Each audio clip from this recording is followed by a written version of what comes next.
on a magical do-nothing day.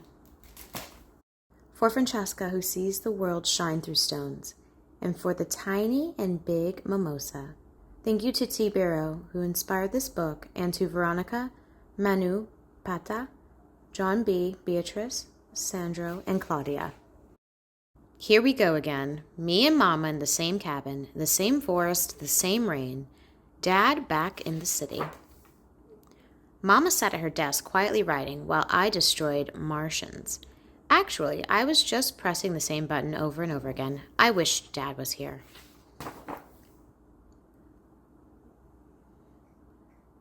What about a break from your game? Mama growled. Is this going to be another day of nothing? She was right. There was nothing I wanted to do except destroy Martians. She took the game out of my hands and hid it as usual. I found it, as usual, and went outside, where it felt like everything in our garden was hiding from the rain. I held my game tightly. Maybe it would protect me from this boring, wet place. I walked down the hill. At the bottom of our path, I saw some flat rocks in the pond.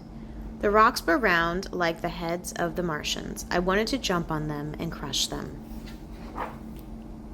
Oh no! What did I do? My game fell in the pond. This could not be happening to me. I stuck my hand in the water to grab it. It was icy cold. I screamed. Without my game, I had nothing to do. The rain fell like rocks were hitting me. I was a small tree trapped outside in a hurricane. Just then there were 4 lights and 4 huge snails appeared. Is there anything to do around here? I asked them. Yes, indeed, they told me. I reached out and touched their antenna. As soft as jello, it made me smile.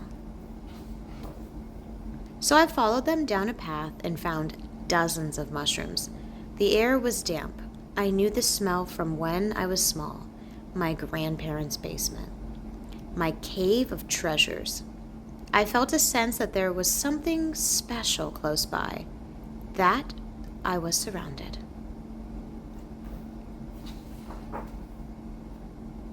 I bent down and dug my fingers into the mud, where 1,000 seeds and pellets, kernels, grains, roots, and berries touched my fingers and hands. An underground world full of treasures that I could feel. I looked up at the sky. Sunbeams fell down through a giant strainer that blinded me. I thought I heard the beat of drums from far away, but that was the sound of my heart. I felt filled up with energy and began running fast. So fast I fell down the hill. And there at the bottom, everything was turned upside down. The whole world seemed brand new, as if it had been created right in front of me. I climbed a tree and looked out as far as my eyes could see. I breathed in air until my lungs were bursting. I drank the raindrops like an animal would. I noticed bugs I'd never seen before. I talked to a bird. I made my biggest splash. Then I collected smooth stones as clear as glass and watched the world shining through them. Why hadn't I done these things before today? Soaked to the bone, I ran inside the house, took off my coat, and looked in the mirror. Oh, I thought I saw my dad smiling at me.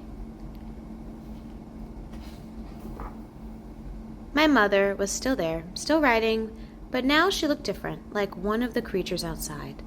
Oh, you're soaked. I'll dry you. She took a towel and brought me to the kitchen. I felt like giving her a big hug. I wanted to tell her what I had seen, felt, and tasted outside in the world. But I didn't. We just sat in the kitchen, looked at each other, and breathed in the delicious smells of our hot chocolate. That's it. That's all we did on this magical do-nothing day. This is a beautiful story about appreciating the little things and having adventures with your family and what you have. Until next time, bye!